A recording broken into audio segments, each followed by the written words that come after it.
आजे चौ। तो फिर हम आपको आज बताएंगे, पिछले में हमने आपको आपके अध्याय जो था आपका अध्याय नंबर आपका 3, अध्याय 3 में हमने आपको त्रिभाषा जो सूत्र था प्राथमिक स्तर पे और हाईली स्तर पर हम आपको बता दिए थे, है ना। परंतु आज हम आपको बताएंगे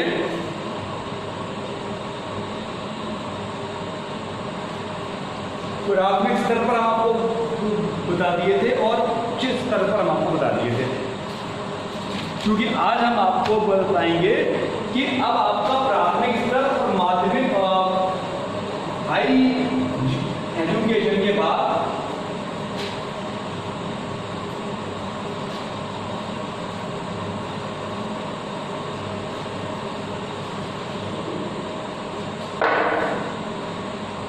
आज हम बात करेंगे आपका माध्यमिक स्तर पर त्रिभाषा सूत्र।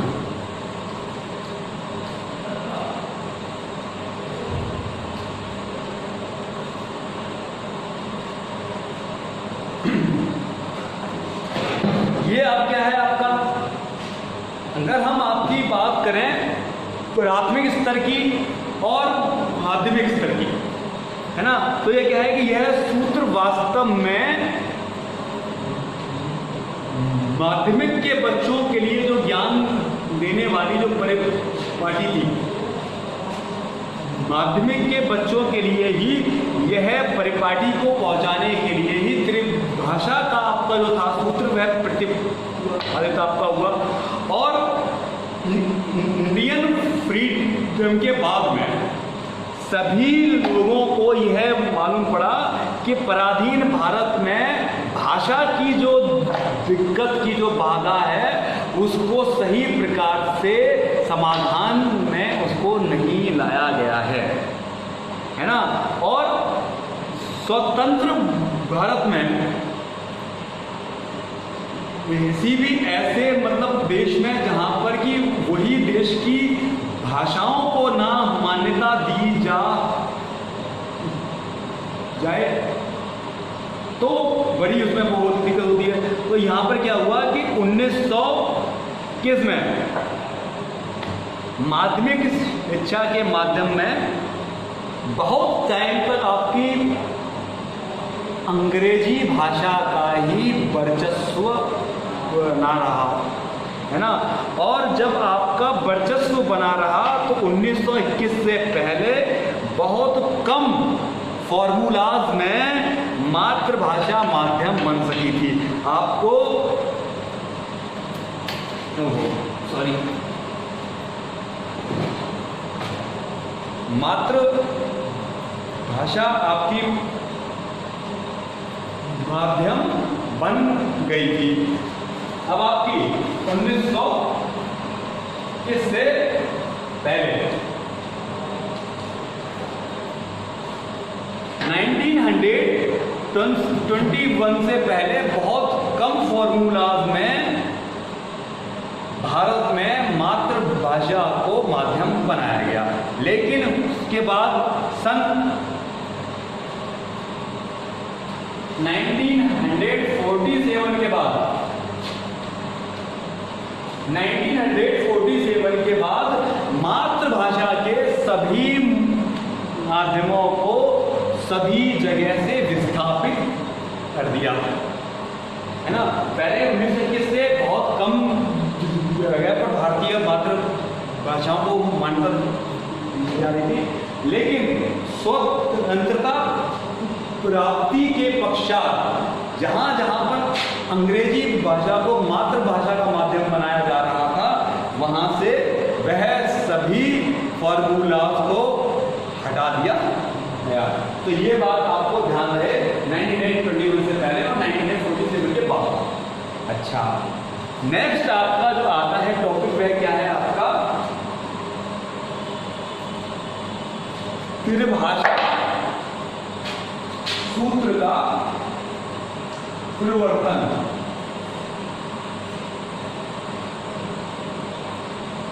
सॉरी,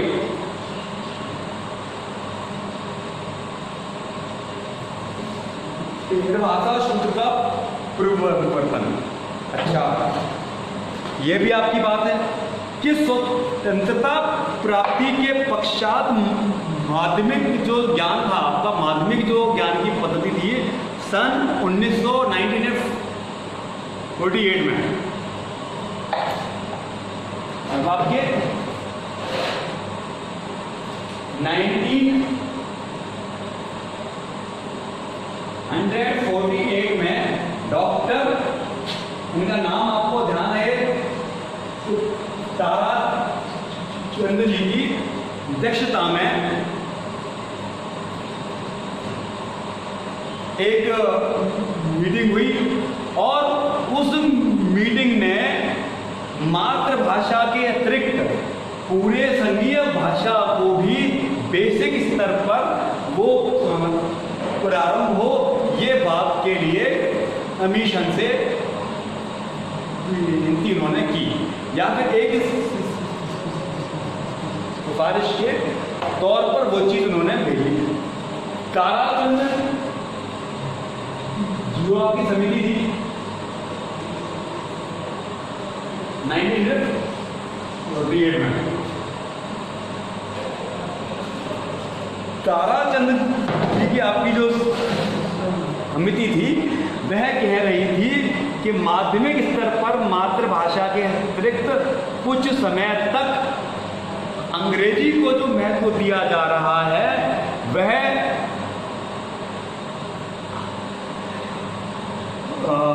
जो महत्व दिया जा रहा है वह महत्व अंग्रेजी को ना देकर इस देश की जो संघीय भाषाएं हैं उन भाषाओं को देना चाहिए, और अंग्रेजी भाषा को सभी जगह से हटा करके उसको भेज देना चाहिए। लेकिन वो समय तक क्या था,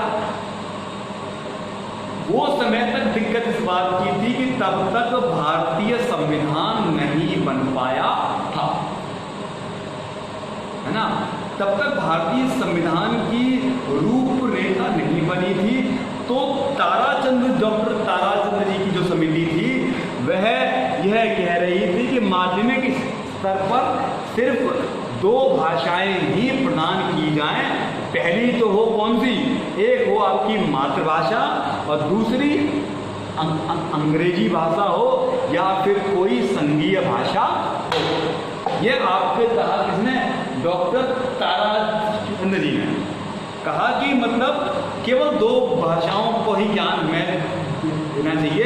पहली तो जो बालक की मातृभाषा हो वो रहे, और दूसरी कोई सी और अपने देश की भाषा हो या फिर उसे अंग्रेजी भाषा में भी उसको ज्ञान दे दिया जाए। फिर आपके अक्टूबर में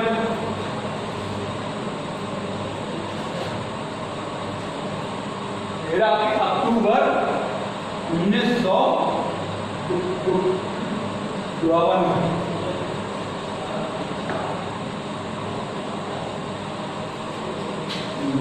लक्ष्मी स्वामी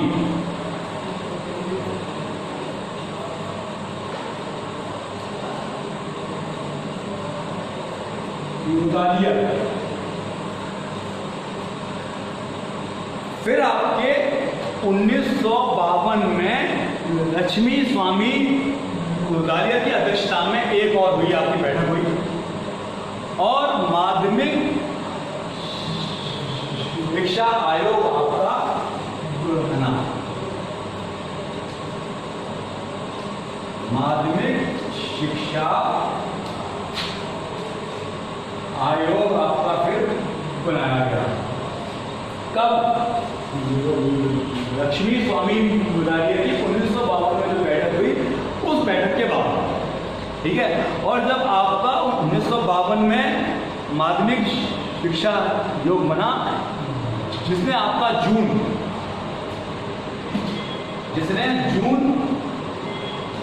1953 में, यानी कि 1952 के ठीक 1 साल बाद, जून 1 महीने पहले ही, 1 साल से 1 महीने पहले 11 महीनों में, जून 1953 में पहला प्रतिवेदन आपका दिया, और वहाँ पर जब वो प्रतिवेदन दिया तो वो प्रतिवेदन के सिर्फ उन्होंने इन्हीं आपके निष्कर्ष उन्होंने निकाल करके बाहर किए। पहला क्या था? पहला पॉइंट इसमें इन्होंने ये दिया कि मातृभाषा या किसी क्षेत्रीय भाषा को ही संपूर्ण माध्यमिक एजुकेशन का माध्यम होना चाहिए। यह उनका पहला था विचार। पहला विचार दिया कि या तो अपनी मातृभाषा में बच्चों को ज्ञान मिले, या फिर कोई वहीं के आसपास की गांव की या जो उस प्रदेश उस प्रांत की क्षेत्र की जो भाषा हो वही भाषा में बच्चों को ज्ञान मिले। अच्छा, सेकंड पॉइंट उन्होंने दिया क्या कि पूर्व माध्यमिक स्तर पर बालक को कम से कम 2 भाषाओं का ही ज्ञान दिया जाए, जिसमें अंग्रेजी और आपकी हिंदी को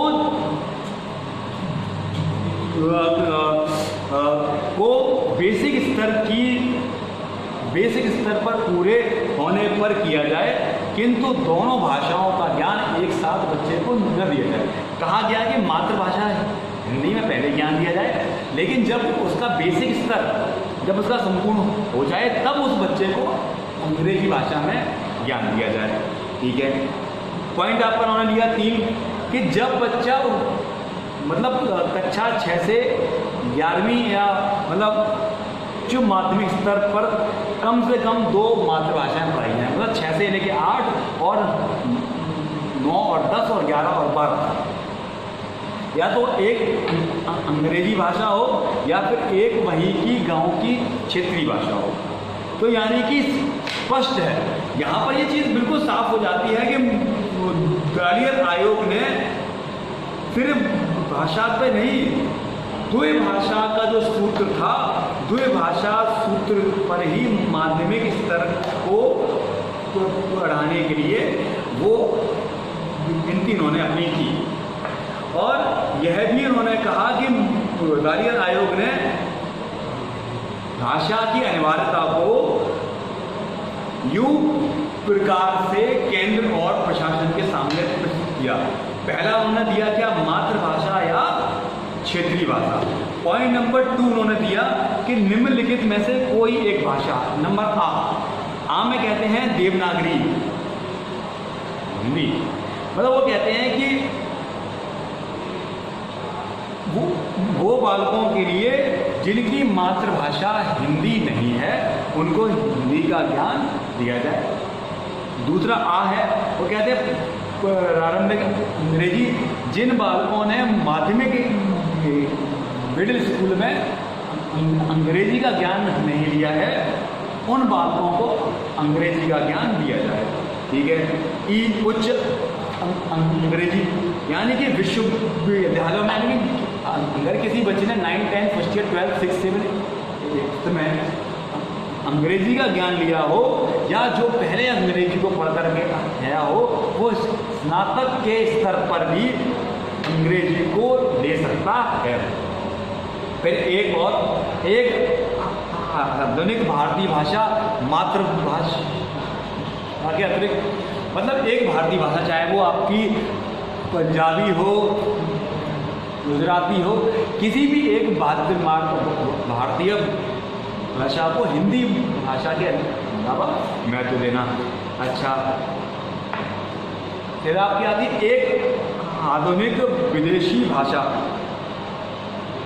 मतलब कहने का मतलब कि अंग्रेजी के साथ साथ किसी दूसरी और विदेशी भाषा को भी महत्व देना चाहिए, जिससे कि बालकों का स्तर जो है वह और अच्छा सके।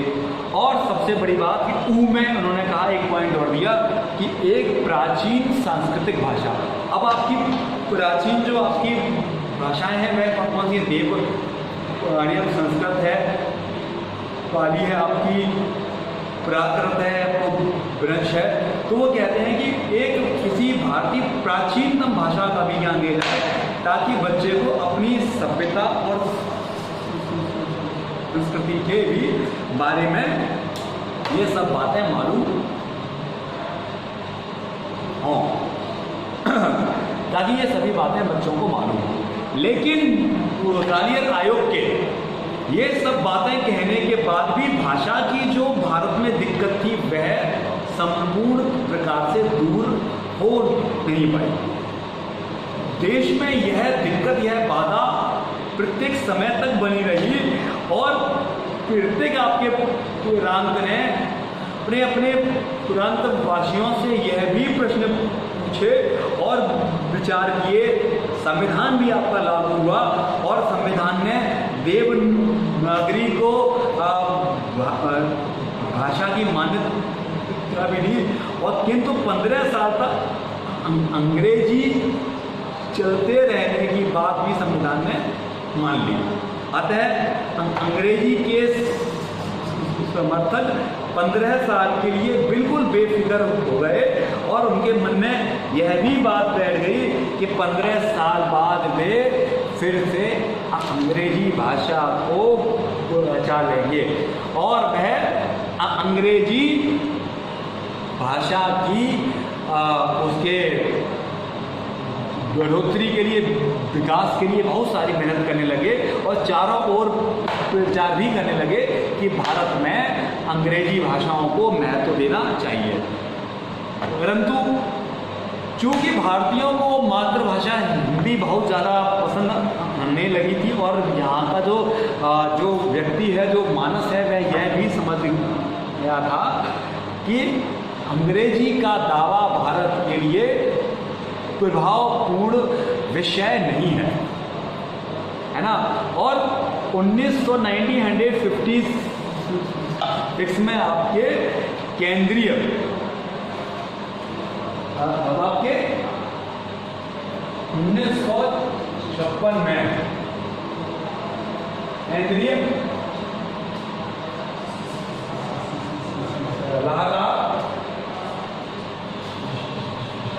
आपकी शक्ति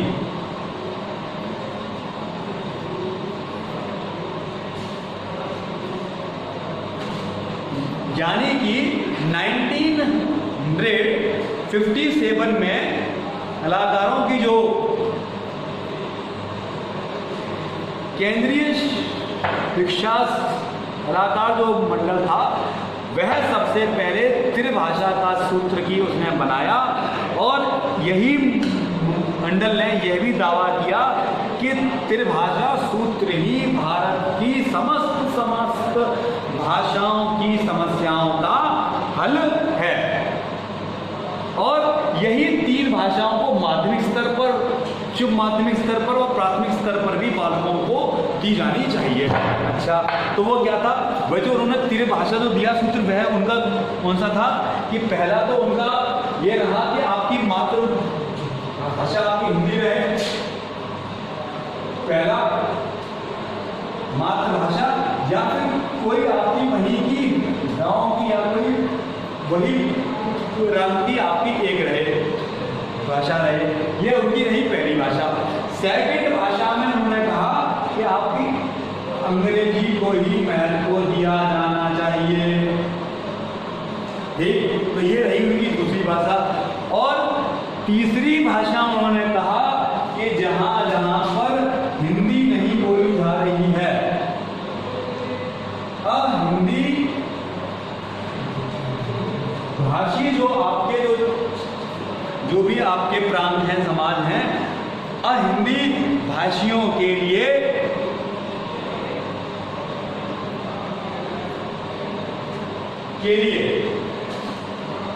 आपकी या तो यह मान्य रहे हिंदी या फिर कोई एक आधुनिक भारतीय भाषा,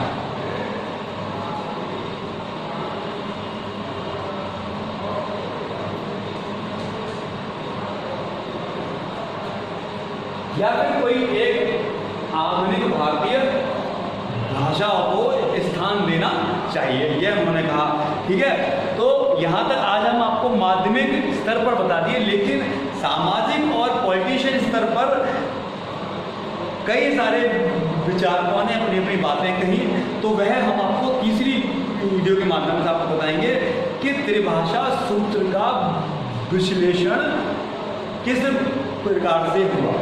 ठीक है। तो यहाँ तक आज हम आपको बता दिए हैं। इसके बाद अगर कोई भी दिक्कत परेशानी हो तो आप कमेंट बॉक्स में मुझे बता सकते हैं, है ना बच्चों। और जहाँ तक हम बताते जा रहे हैं आप उसको देखते जाइए। आपका घर है, उसमें रहिए, सेफ रहिए, अपना ध्यान दीजिए और अपनी पढ़ाई पर भी फोकस कीजिए। इन्हीं शब्दों के साथ मैं आपसे विदा लेता हूँ। नेक्स्ट वीडियो में आपसे बहुत ही जल्द शीघ्र ही मेरी मुलाकात आपसे होगी। आज आपका अध्याय तीसरा हिंदी का प्रारंभ है और यह भी एक दो दिन कल या परसों तक मैं आपको संपूर्ण बता दूँगा। आपका बहुत बहुत धन्यवाद।